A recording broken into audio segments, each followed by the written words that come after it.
আসসালামু আলাইকুম প্রিয় দর্শক, অন্য মঞ্চের আলাপচারিতায় আপনাদের সকলকে স্বাগত জানাচ্ছি। হাসনাত সার্জিস যেখানে উপায় নাই সেখানে, মানে হঠাৎ ষাঁড়ের মতো তারা নেমে পড়লেন, এই দল নিষিদ্ধ করতে হবে তো করতে হবে, প্রধান বিচারপতি নামিয়ে দিতে হবে তো নামিয়ে দিতে হবে, এই কলেজের অধ্যক্ষকে আজকে মপ করে পিটিয়ে বের করে দিতে হবে তো বের করে দিতে হবে, বিশ্ববিদ্যালয়ে এই শিক্ষক ক্লাস নিতে পারবেন না তো পারবেন না। হাসনাত সার্জিসের কথাই শেষ কথা। সেই বাংলাদেশ আসলে শেষ হয়ে গেছে। এখন হাসনাত সার্জিসকে বাংলাদেশ রিক্লেম করতে হলে, বাংলাদেশকে আবার পুনর্দখল করতে হলে, তাদের হাতের মুঠোয় আনতে হলে আমাদেরকে বিরাট ভয় দেখাতে হবে। আপনারা অনেকেই নিশ্চয়ই আমার মতো জুলাই আগস্ট আন্দোলন কিংবা ২৪-এর নতুন স্বাধীনতা বাংলাদেশ 2.0 মহান বীর বিক্রম বীর উত্তম বীর শ্রেষ্ঠ হাসনাত আর সার্জিসকে আমার মতোই ভীষণ মিস করছেন। মানে ভাবছেন তারা কোথায় আজ বাংলাদেশে, যখন এক সংকটকাল উপস্থিত হয়েছে, যে যেখানে যখন তখন আওয়ামী লীগের মিছিল বেরিয়ে আসছে, সেই সময়ে যখন ফ্যাসিস্টদের আবারও একটা পুনরাগমনের এক ধরনের আশঙ্কা তৈরি হয়েছে, সে সময় কোথায় এই ফ্যাসিস্ট বিরোধী বীর বিক্রমেরা, সেটা ভেবে আপনারা অনেকেই যখন আকুল বোধ করছেন, তখন আমার মনে হলো আপনাদেরকে জানানো দরকার যে হাসনাত সার্জিস, তাদের বীরদের দল জাতীয় নাগরিক পার্টি, তারা কি করছে, কি ভাবছে, কত দূর তারা প্রতিরোধ গড়ে তুলতে পারবে এই সময়ে বলে আপনার আমার মনে করার সুযোগ আছে, কিংবা তারা মনে করছে। দেখেন, সরাসরি প্রথমেই যেটা বলি, আমি আপনাদেরকে সেই আগস্টের ৩ তারিখে জুলাই পদযাত্রা শেষে জাতীয় নাগরিক পার্টি এসে শহীদ মিনারে যখন কি জানি বাংলাদেশের নতুন বাংলাদেশের সনদ না কি জানি একটা পাঠ করলো, যার কিছুই বোঝা গেল না, সেই পাঠের অনুষ্ঠানে যখন দেখা গেল যে তেমন লোকজন জমাতে পারেনি তারা, তখনই আমি বলেছিলাম যে এই মোমবাতি, আমি আসলে প্রথম এই কথাটা বলেছিলাম আগস্টের ২ তারিখ জুলাই পদযাত্রা যখন তারা শেষ করে এলো, সেনা প্রহরায় সেনাবাহিনীর এপিসিতে চড়ে পলায়ন করে এবং পুলিশের সর্বাধুনিক বাহিনী, সবচেয়ে আধুনিক অস্ত্রশস্ত্রে সজ্জিত সোয়াট বাহিনীর নিরাপত্তায় পুলিশের ডগ স্কোয়াড তাদের পিছে পিছে থাকলো, এসব করে যখন তারা মহা নাটক করে মানুষজন মেরে টেরে জুলাই পদযাত্রা শেষ করে এলো, তখনই আমি বলেছিলাম যে মোমবাতিটা ফু দিলেই নিভে যাবে, এই এনসিপি নিয়ে আর চিন্তার কিছু নাই। এখন এনসিপির নেতাদের প্রাণের ডর উপস্থিত হয়েছে। আপনাদেরকে আমি একটু পরে শোনাবো একটা ক্লিপ, সেটা শুনলে বুঝবেন যে যেই জাতীয় নাগরিক পার্টিকে মাথায় তুলে এত নাচানাচি, তাদের ভয়ে, মানে যে ভয়ের রাজত্ব তারা কায়েম করেছিলেন ১ বছর, আসলে সেই ভয়ের রাজত্বের দিনও বোধহয় শেষ। এখন নতুন করে তারা যদি আমাদেরকে আবার ভয় দেখাতে না পারেন, মানে মবের মুল্লুকের প্রতিষ্ঠা যদি আবার না করতে পারেন, তাহলে নানা নামে তো আপনারা ডাকেন, মানে ওই যে একটা শক্তিশালী ষাঁড়ের মতো এসব হিসাবে বর্ণনা করেন অনেক ক্ষেত্রে এদের অনেক নেতাকে, তো সেই সব বর্ণনার কথা মাথায় রেখে আমরা পরিষ্কার বুঝতে পারি যে আবারও তারা যদি আমাদের ওপর ভয়ের রাজত্ব কায়েম করতে না পারেন, এই নেতাদের দিন তো ফুরিয়ে এসেছেই, এই জানের ডর থেকে রক্ষা পাওয়ারও আর কোনো উপায় নাই। এনসিপির মোমবাতিতে ফু দেওয়া হয়ে গেছে, সে আগুন নিভে গেছে। এখন এই মোমবাতি যে তিল তিল করে, মানে অল্প অল্প করে সেই সলতেতে আগুনটুকু ধরে রাখবে, সেটাও আসলে পত্রিকায় ছবি না উঠলে আর ডক্টর মোহাম্মদ ইউনূস বগলে করে বিএনপি আর জামায়াতে ইসলামীর সাথে এনসিপিরও একটা নেতাকে নিয়ে নিউ ইয়র্ক রওনা না দিলে আর এনসিপির অস্তিত্ব খুঁজে পাওয়ার কোনো উপায় নাই। দেখেন, নাহিদ ইসলামকে হাসনাত সার্জিসে আসবো, নাহিদ ইসলামকে হাসনাত সার্জিসদের দলের নেতা, তাকে নির্বাচন কমিশনে তারা গেছেন, মনে রাখতে হবে এখনো কিন্তু নিবন্ধন পান নাই, মানে যতগুলো সব উপজেলায় যে অফিস তৈরি, সব উপজেলায় প্রতিনিধি পাওয়া, সেসব কাজ এখনো সম্পন্ন হয় নাই, এখনো নিবন্ধন হয় নাই, প্রতীক পান নাই, কিছুই পান নাই। সেই দলের এত বড় বড় গলার আওয়াজ, সেই নাহিদ ইসলাম নির্বাচন কমিশনে গেছিলেন, যাওয়ার পর সাংবাদিকরা তাকে প্রশ্ন করেছেন আওয়ামী লীগের যে মিছিল বের হচ্ছে রাজধানীতে, এই ব্যাপারটিকে কিভাবে দেখছেন। উনার গলা কেঁপে উঠেছে, উনি বলেছেন শুধু রাজধানীতে না, সারা দেশে হচ্ছে।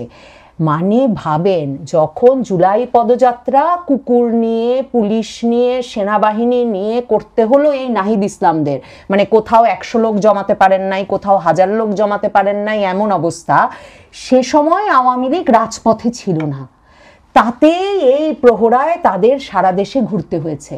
এখন নাহিদ ইসলামদের ঘর থেকে দুপা ফেলার উপায় নাই।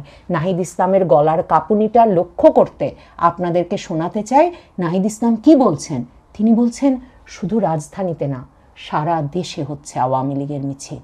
শুধু ঢাকায় না, আসলে সারা দেশে এটা হচ্ছে। ঢাকার চিত্রগুলো হয়তো আমরা বেশি দেখতে পাই, জানতে পারছি, এবং এই যে আওয়ামী লীগের মিছিল এবং তৎপরতা, তার অন্যতম প্রধান লক্ষ্যবস্তু কিন্তু হচ্ছে জাতীয় নাগরিক পার্টি এবং গণ অভ্যুত্থানে অংশগ্রহণকারী নেতাকর্মী এবং শহীদ পরিবার, আহতরা, যোদ্ধা যারা রয়েছে, তারাই কিন্তু প্রধান লক্ষ্যবস্তু।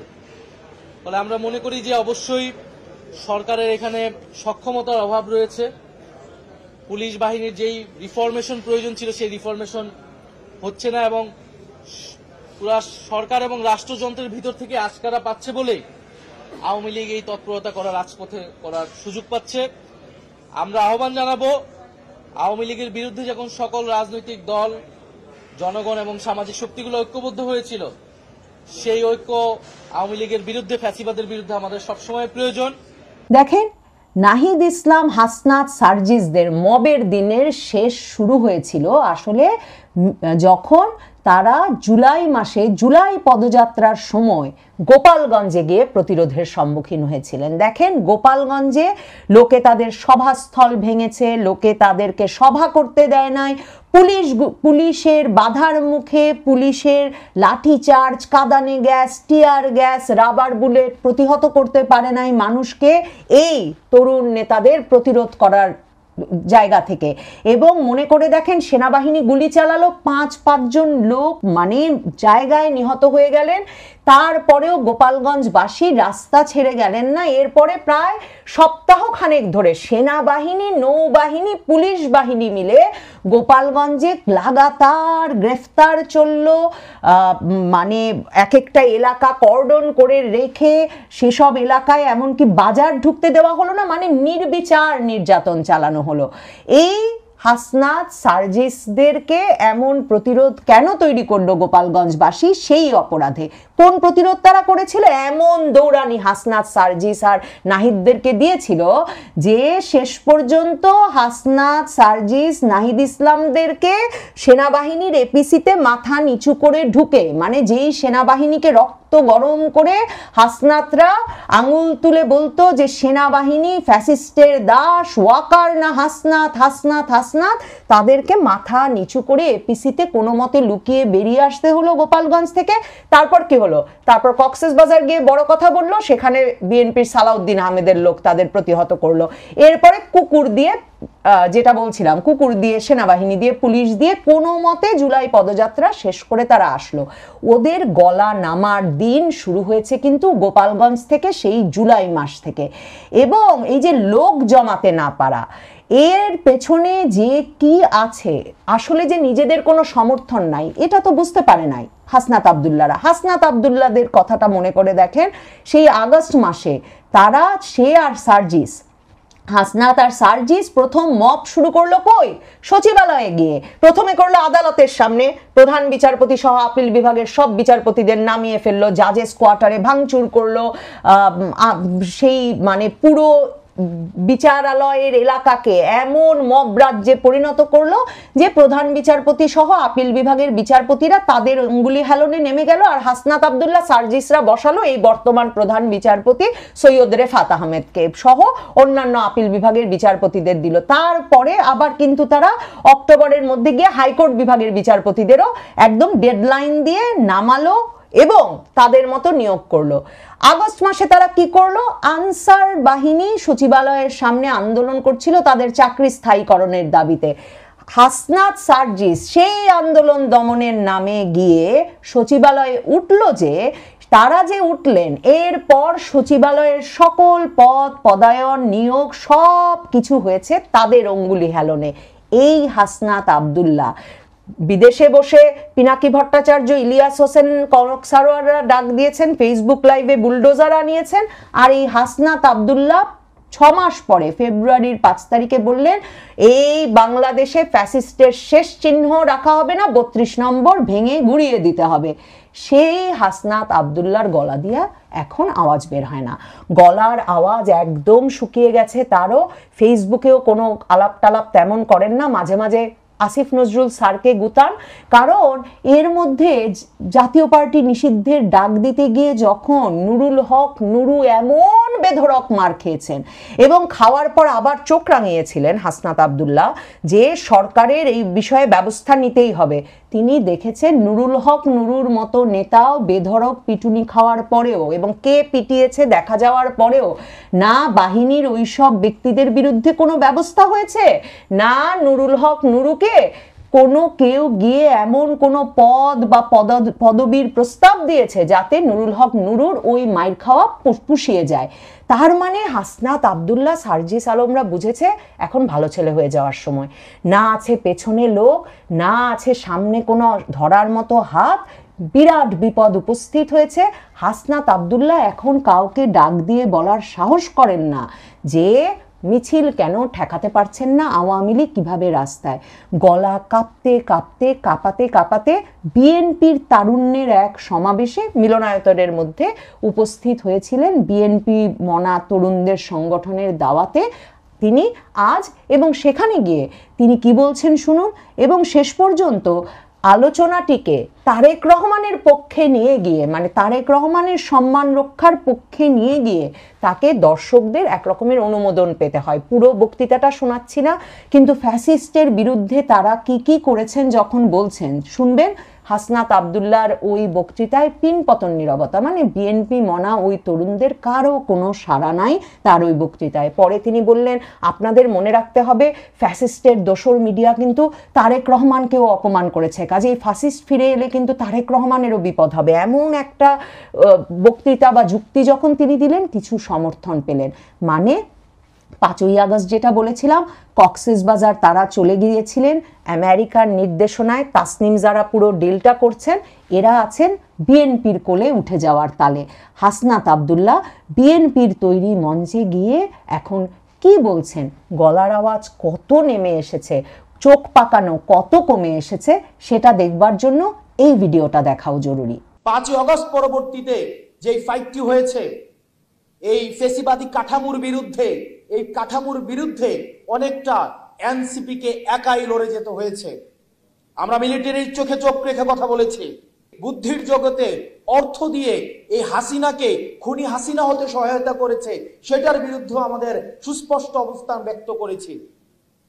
কিন্তু অত্যন্ত দুঃখজনক বিষয়, এই জায়গাগুলোতে বাংলাদেশ জাতীয়তাবাদী দল বিএনপি এবং জামাতে ইসলামী সহ ফেসিবাদ বিরোধী যে রাজনৈতিক দলগুলো রয়েছে সেই রাজনৈতিক দলগুলোর কাছ থেকে আমাদের প্রত্যাশা ছিল অনেক বেশি। আমরা দেখেছি যেই পত্রিকা বলেছে যে বিদেশে বসে তারেক জিয়া হচ্ছে বাংলাদেশের বিরুদ্ধে কার্যক্রম করছে, আজকে সেই পত্রিকার আমরা তো ফ্রন্ট পেজে দেখছি যে তারেক জিয়া হচ্ছে বাংলাদেশকে নিয়ে মিশনারি চিন্তা করছেন। আপনি যদি এই দ্বিমুখী আচরণকে, আজকে যদি এই দ্বিমুখী আচরণকে আপনি ডিকোড করতে না পারেন, তাহলে ভবিষ্যতের যে অন্ধকার, যে অদৃশ্য ছায়ার কথা আবিদ ভাই বলেছেন, সেই অদৃশ্য ছায়ার আপনাকে খুব শীঘ্রই সেই ছায়ার মধ্যে আপনাকে করাল গ্রাসে বন্দী হয়ে যেতে হবে। আর সার্জিস আলম কি করছেন? সার্জিস আলম নাহিদ ইসলাম আক্তার হোসেনরা, মানে ধরেন জমিদার পুত্র, জমিদারের নাতি, নিজেই বলেছিলেন যে তার বাপ দাদারই নাকি এত টাকা আছে, 150 গাড়ি নিয়ে এলাকায় যাওয়া নাকি সার্জিস আলমের জন্য কোনো ব্যাপারই না। তো ওই জমিদারের নাতি সার্জিস আলমরা তো আসলে দল গঠনের জন্য প্রচুর টাকা সংগ্রহ করেছিলেন। কোন কোন শিল্প গ্রুপকে আসলে বড় ধরনের অর্থ সাহায্য দিয়ে বা মানে অর্থ বরাদ্দ দিয়ে ফ্যাসিস্টের দোসর মুক্তি, মানে সেই ফ্যাসিস্টের দোসরের ট্যাগ গা থেকে ঝরাতে হয়েছে হাসনাত সার্জিসদের মবের মানে মুখে, সেগুলোও কিন্তু বেরিয়ে এসেছে। তো তাদের চাঁদাবাজি দারুণভাবে সফল হয়েছে, একেবারে বন্যা ত্রাণের টাকা থেকে শুরু করে এই চাঁদাবাজির সব টাকাই আছে তাদের পকেটে, কাজেই এখনো বড় বড় মিলনায়তন তারা ভাড়া করতে পারছেন। এই হাসনাত সার্জিস জাতীয় নাগরিক পার্টি মানে শুক্রবারে একটা সমাবেশ আয়োজন করেছিল মিলনায়তনের ভেতর, 1200-1500 লোকের মানে একটা বড় মিলনায়তন। সেই মিলনায়তনের ভেতরে সেখানে নাকি তাদের 250 উপজেলার 46 জেলার 250 উপজেলার নেতাকর্মীরা যোগ দিয়েছেন এই সমন্বয় সভায়। সেই মিলনায়তনের অর্ধেক ভরেছে কি ভরে নাই, আপনারা ছবিতে নিশ্চয়ই দেখতে পাচ্ছেন। সেই মিলনায়তনে প্রশ্নোত্তরের জবাব দিতে উপস্থিত হয়েছেন জাতীয় নাগরিক পার্টির নেতা নাহিদ ইসলাম আর আক্তার হোসেন। যেই দল এখন 1500 লোকের একটা মিলনায়তন ভরাতে পারে না, মানে আপনারা যারা গান বাজনা বক্তৃতা নাটক করেছেন আপনারা জানেন খালি মিলনায়তন মানে যিনি পারফর্ম করেন, যারা মঞ্চে থাকেন তাদের মনে কি ধরনের বেদনা, হতাশা, অনেক ক্ষেত্রে অপমানের বোধ তৈরি করে। কাজেই বুঝে দেখুন যে কি ধরনের অপমান, হতাশা, বেদনা নিয়ে নাহিদ ইসলামদেরকে এই খালি মিলনায়তনে বক্তৃতা দিয়ে যেতে হচ্ছে। রাজনৈতিক কর্মসূচি নেমে এসেছে এনসিপির, জাতীয় নাগরিক পার্টির হাসনাত সার্জিসের এখানে। এই অবস্থায় একমাত্র ইউনূস সরকার তার পুলিশ বাহিনী দিয়ে আওয়ামী লীগকে তেড়ে মেরে ডান্ডা করে দেবে ঠান্ডা, এই কথা ভাবা ছাড়া, এই স্বপ্ন দেখা ছাড়া আর নিজেদের জান নিয়ে প্রতিদিন আল্লাহ আল্লাহ করা ছাড়া, মানে আসলে পরম করুণাময়কে নিজেদেরকে রক্ষা করার ডাক দেওয়া ছাড়া এই মানে তরুণদের আসলে ভবিষ্যৎ অন্ধকার। কারণ আমি বরাবর বলে এসেছি এই যে নাম পরিচয় গোত্রহীন জমিদারের নাতিরা সব বাংলাদেশের বীর বিক্রম, বীর শ্রেষ্ঠ, বীরুত্তম হয়ে উঠলেন 2024-এর জুলাই আগস্টের পর থেকে, এবং যে ভয়ের রাজত্ব কায়েম করলেন সারা বাংলাদেশের মানুষের ভালোবাসাকে তারা যে ভয়াবহ ঘৃণা এবং আতঙ্কে পরিণত করলেন, যে মানে হাসনাত সার্জিস যেখানে উপায় নাই সেখানে মানে হঠাৎ ষাঁড়ের মতো তারা নেমে পড়লেন এই দল নিষিদ্ধ করতে হবে তো করতে হবে, প্রধান বিচারপতি নামিয়ে দিতে হবে তো নামিয়ে দিতে হবে, এই কলেজের অধ্যক্ষকে আজকে মপ করে পিটিয়ে বের করে দিতে হবে তো বের করে দিতে হবে, বিশ্ববিদ্যালয়ে এই শিক্ষক ক্লাস নিতে পারবেন না তো পারবেন না। হাসনাত সার্জিসের কথাই শেষ কথা। সেই বাংলাদেশ আসলে শেষ হয়ে গেছে। এখন হাসনাত সার্জিসকে বাংলাদেশ রিক্লেম করতে হলে, বাংলাদেশকে আবার পুনর্দখল করতে হলে, তাদের হাতের মুঠোয় আনতে হলে আমাদেরকে বিরাট ভয় দেখাতে হবে। 32 নাম্বার ভেঙে গুড়িয়ে বুলডোজার দিয়ে পুরো পুড়িয়ে ফেলার ফলে আবার ওখানে যাওয়ার আর কোনো উপায় নাই। বাংলাদেশে এখন আর কোনো বড় ভাস্কর্য নাই মুক্তিযুদ্ধের বা শহীদের বা এরকম কিছু যেটাকে ভাঙতে গিয়ে দলে বলে তারা একটা আতঙ্ক সৃষ্টি করবেন। বাংলাদেশে কোনো গান হচ্ছে না, যাত্রাপালা হচ্ছে না, কোনো কনসার্ট হচ্ছে না, মানে এমনকি নাটকের শো নিয়মিত হচ্ছে না, যে তারা বন্ধ করে আমাদের ভেতরে আর নতুন করে কোনো ভয়ের রাজত্ব কায়েম করতে পারেন। বাংলাদেশে 5 শতাধিক মাজার ভেঙে ফেলা হয়েছে। মাহফুজ আলম তাদের বন্ধু, তিনি এসব কথা বলছেন। তো তাহলে এখন মাজারের পীরের লাশ পুড়িয়েও ফেলা হয়েছে।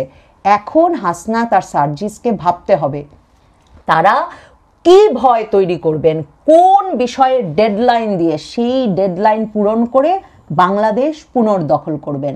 না হলে আমি আপনাদের ঘোষণা দিয়ে বলতে পারি হাসনাত সার্জিস টের পাচ্ছেন, হাসনাত সার্জিসের দিন শেষ। বিএনপির আশ্রয়ে যেতে চাইছেন, কোলে উঠতে চাইছেন, সেটা বিএনপি তাদেরকে সত্যি এই আশ্রয় আর দেয় কিনা, মানে এই বাতিল মালদেরকে বিএনপিও আর আশ্রয় দেয় কিনা সেটা দেখবার জন্য অপেক্ষা করতে হবে। আর অপেক্ষা করতে হবে এটা দেখবার জন্যেও যে হাসনাত সার্জিস নাহিদেরা আগামী কয়েক মাসে টিকে থাকতে পারেন নাকি প্রাণ ভয়ে পালিয়ে যেতে বাধ্য হন। কিন্তু প্রাণ ভয়ে পালিয়েই বা এই নাম পরিচয় গোত্রহীন তরুণেরা কোথায় যাবেন, কোথায় গিয়ে টিকতে পারবেন তারা, এই প্রত্যেকটি বিষয় দেখবার জন্য অপেক্ষা করতে হবে।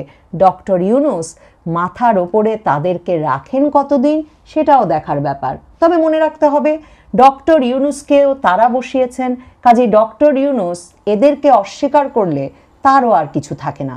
কাজেই এই পারস্পরিক প্রয়োজনীয়তায় যে যতদিন যাকে টিকিয়ে রাখতে পারে এদের আয়ু ঠিক ততদিন।